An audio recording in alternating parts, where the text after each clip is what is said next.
Well, good morning, folks. This morning I felt really compelled to make a video about this. And if you see the title, you can see what it's going to be about. And if you clicked on this video, either you're a long subscriber, thank you very much, or you're thinking about buying a Mini Cooper. And let me tell you a story about this one that I got. This one is a 2007 regular old base Cooper, and it was the story behind this little Cooper was old plumber Gilbert was doing a job excavating underneath the house to do some plumbing, and the customer had this sitting in the driveway, and Gilbert asked about it, and the customer said, yeah, I hadn't run for 2 years or longer. He had just recently put a clutch in it and a timing chain. Yeah, go figure that one on a Cooper. But the thing is, it's got 170,000 miles on it. And I would open the door and let you look inside. It's a full leather interior. The battery's not in it right now, so these doors won't drop down like they need to for me to open it, I don't think. Let's try it real quick. Oh yeah, it does, just low enough. So looking at the interior of this thing, it's so neat. I love the layout of a Cooper interior. The leather is all in pretty darn good shape, especially the rear because nobody can sit back there. It is a 6-speed transmission. Boy, it's hard to see, isn't it? At any rate, it's in really good condition. So Plumber Gilbert texted me a picture of it. Yeah, that won't close just right. Well, there we go. So Plumber Gilbert sent me a picture of this. Hey Steve, what do you know about old Mini Coopers? And I was like, I don't know anything about them. He said this guy has this Cooper, hadn't run for a while. He said he needs to get it out of there and he would take $500 for it. So at first I'm thinking, I don't really want to do that. I don't really want to work on it. I don't know anything about Coopers at all. But $500, that's a hard thing to turn down, right? And so Gilbert ended up doing some horse trading with this guy on that labor for that job he did, and Gilbert ended up getting this car for nothing in trade. So I asked him about it a few weeks later. I got to thinking about it and I thought, you know what, that might be a nice daily driver.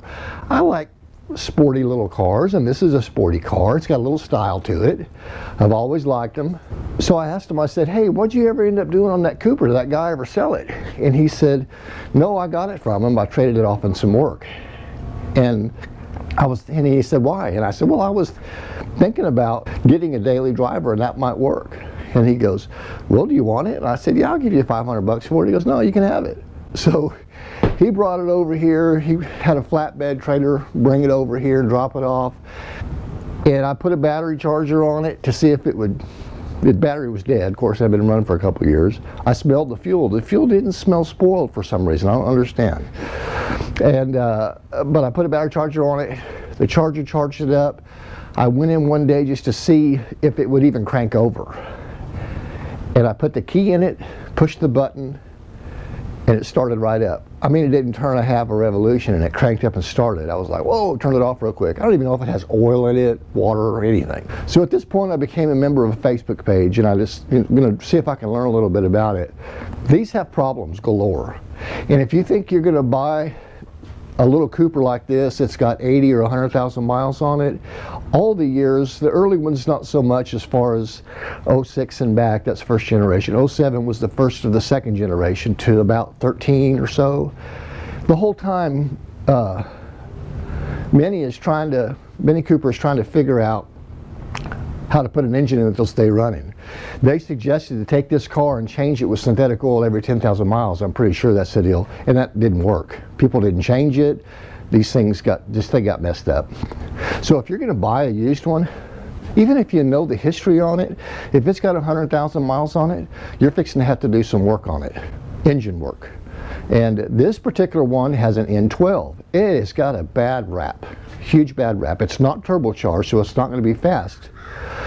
But it's got a bad rap on it. So you have to have special tools for anything on this, and I bought some tools for it.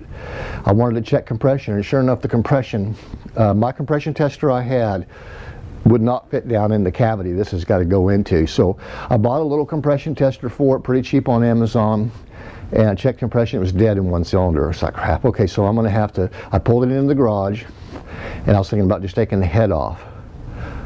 But after taking the head off of it, it doesn't make any sense to go that far and not do the rest of it. So look at where we're at. So look at what you have to do really to get the engine out. And when I saw this having to be done, they call it a front end service, or put it in service mode, front end service mode, I was thinking, man, I don't want to have any part of that. But it wasn't as hard as you might think. But if you're looking at buying a used one, and you think that you better have a little bit of money to have somebody do this, because it's going to have to happen, or you better be a okay mechanic. And I'm pretty tenacious at this stuff, and so I figured it out. There's a ton of YouTube videos on this thing, and I thought, well, you know what, I'm just going to take the motor out, pull the head off, see what's wrong, why it lost compression, and then maybe I'll take it to machine shop and we'll do an engine rebuild on it. And after looking at everybody on Facebook, on these groups, it's so funny to see the messages that these mechanics put out there, because a lot of people are looking to buy one of these used, and they say, hey, you know, I was going to buy a Cooper, it's got 80,000 miles on it, and they only want $5,000 for it. And almost everybody on there says, don't buy it. Do not buy it unless you got a ton of money, because it'll nickel and dime you to death. I guess, I don't know, I don't see anything basically wrong with the car itself. The suspension and stuff is really simple, really basic. The 6-speed transmission, really nice, really basic. And so what I did after, I thought, you know, it's worth it for me to go ahead and not just throw this car away.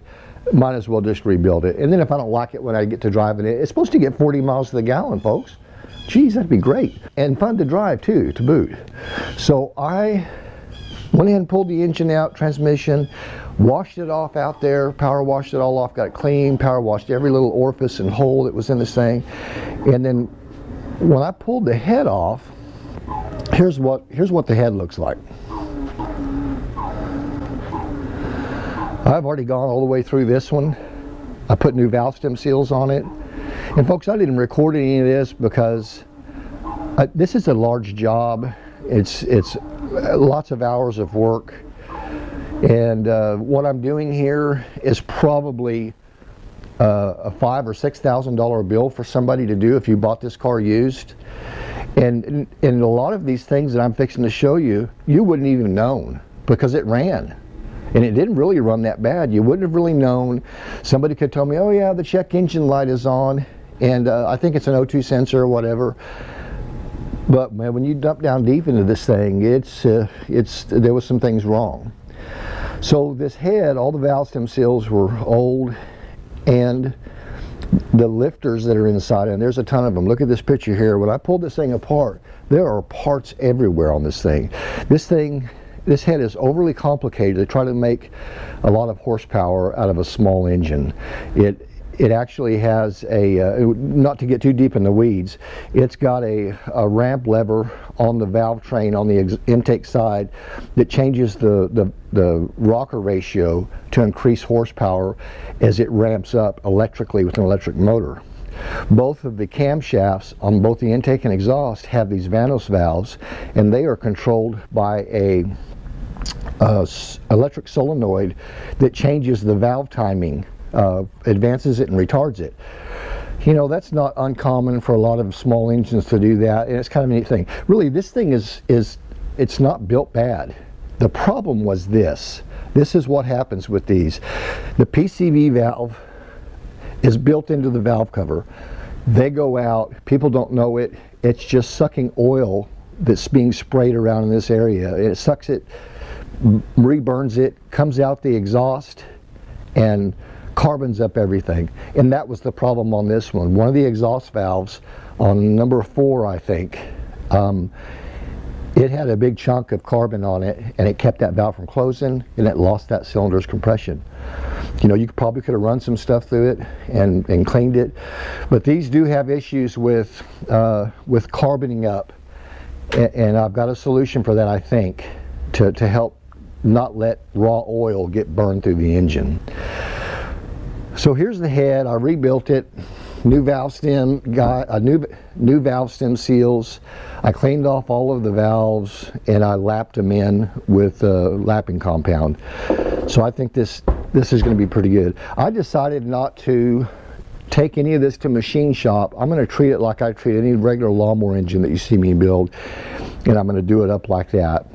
And after pulling the engine apart on the bottom end of it, I thought, well, if the bottom end doesn't show any wear or minor wear, I'm just going to put fresh bearings in it, standard bearings, lock it back up, and run it. I'm not going to take it to a machine shop and spend a bunch of money. That's a gamble with one that's got 170,000 miles on it, because it's probably going to be tore up. But the story is, this guy and his wife at the time, they used to go skiing. They'd drive to Colorado a lot. It's got a lot of miles, probably a lot of highway miles. And I'm guessing he changed the oil pretty regularly early on. The oil that came out of it was pretty dirty. When I took the engine apart, check this out. So this doesn't have regular main caps. And let me tell you, another thing that draws expense to this is all of the main cap bolts and the rod bolts, they're all torque to yield, which means they stretch when you tighten them up. They're a one-time use only. You have to buy all these bolts brand new. All the rod bolts, main bolts, the head bolts are the same way. They're torque to yield. You got to change them all out. You got to put new ones in. And you know where you're not going to find that problem is in this old Ford engine here. I've rebuilt it once, and it needs to be rebuilt again. I've got a head gasket that's gone on it. But you don't have to replace all those bolts. And if you do replace them, you replace them with standard grade 8s or grade 5s. This is going to be a build at some point. This was my dad's truck back in the early 70s, and it's been in the family since then, and I don't really want to get rid of it. I've done a lot of stuff on this truck, and it's a good truck. But to get back to the Cooper. So after pulling this apart and looking at the rod journals and the main journals, they look amazing. I don't see hardly any scoring, anything.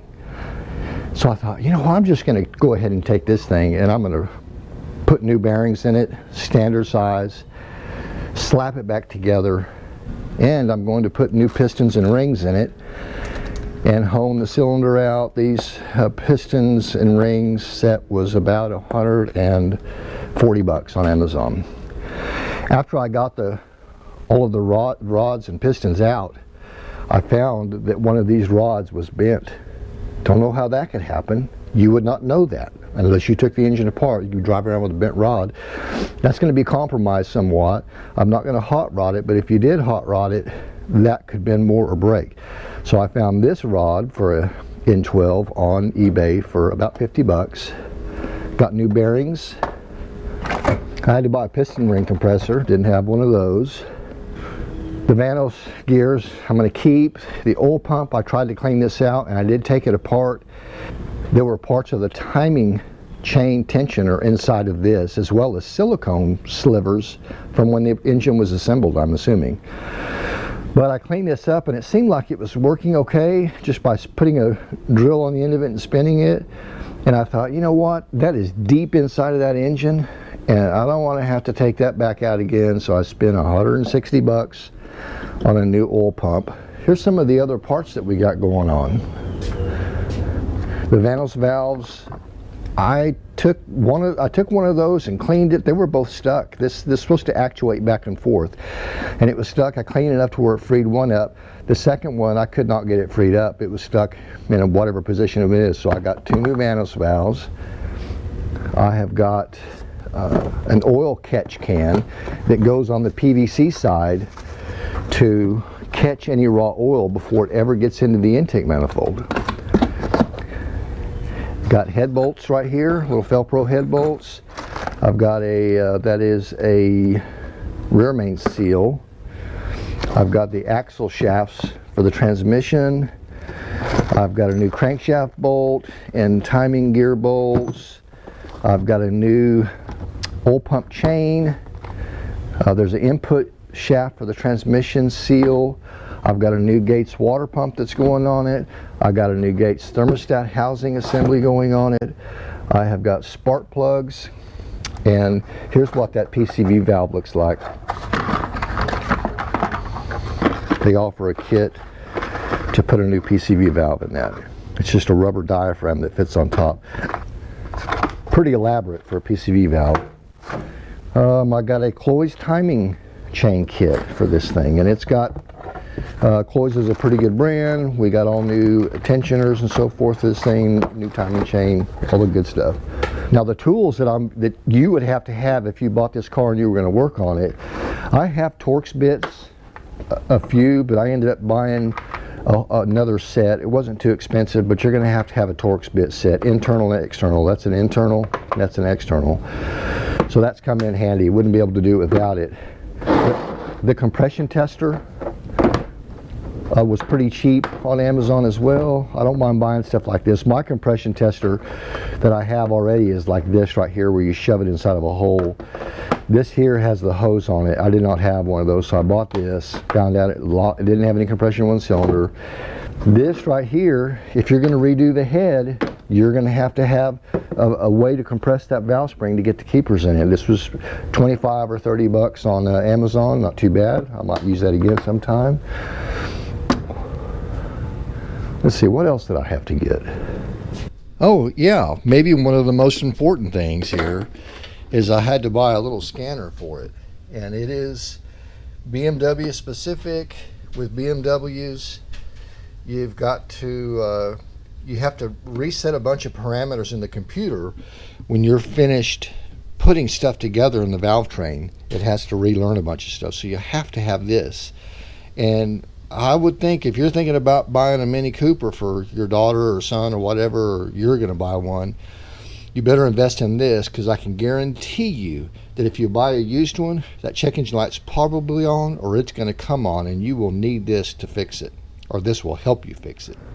So for right now, I think that's it. Oh, you know what? There's a Felpro headset in here for that, and it's got all the gaskets I need to redo the heads. It had the valve stem seals in it, and I've already used them. I had to order the oil filter gasket separately. That's a known leaking point on this. Make sure I get those changed out with fresh ones. And oh yeah, Cooper has a cam lock setup that you have to buy to be able to lock the cams to set the timing on this thing. No way to get around it. That was I don't know, that was 30 or 40 bucks on Amazon. You have to have that to do it. There's really no other way. So there you have it. If you're capable of doing this kind of stuff, man, go for it. To me, that N12 engine kind of gets a bad rap unless you're hard on it and don't change the oil, and then stuff's going to clog up and get dirty and fail. But if you change the oil in them, you're going to be good. The thing is people don't do that. And they're just notorious for being compromised from not oil changing or leaving the oil low or what have you. So I think I'm going to eliminate all the problems. If you're going to buy one, careful. Careful, careful, careful. Unless you can work on it, it's going to cost you a fortune to do what I've got going on here. And I would not do this at all if it weren't for my ability to be able to do it, and I can barely do it, let me tell you that. I'm going to get back together with this. I didn't record any of this because it's pretty laborsome to record doing what I was doing, and that kind of content, this is not really for me. It's a long project. I will show you though after I get it started and running and driving. I'll take you for a ride in it. We'll see if it runs. My fingers are crossed. So beware if you're going to buy a Mini Cooper in any year range, especially this 07 to 13 they say, and when it's turbocharged, it's even more problems. If it's the Cooper S, more issues. That oil gets hotter, it burns more, there's less room to work on anything, there's more complications of stuff. So if you're going to buy one, beware. Have some spare money, because you're going to have to put some money in it. So there you go, guys. So I look forward to getting this together, and I'll bring you along after I get her done. So we'll see you next time.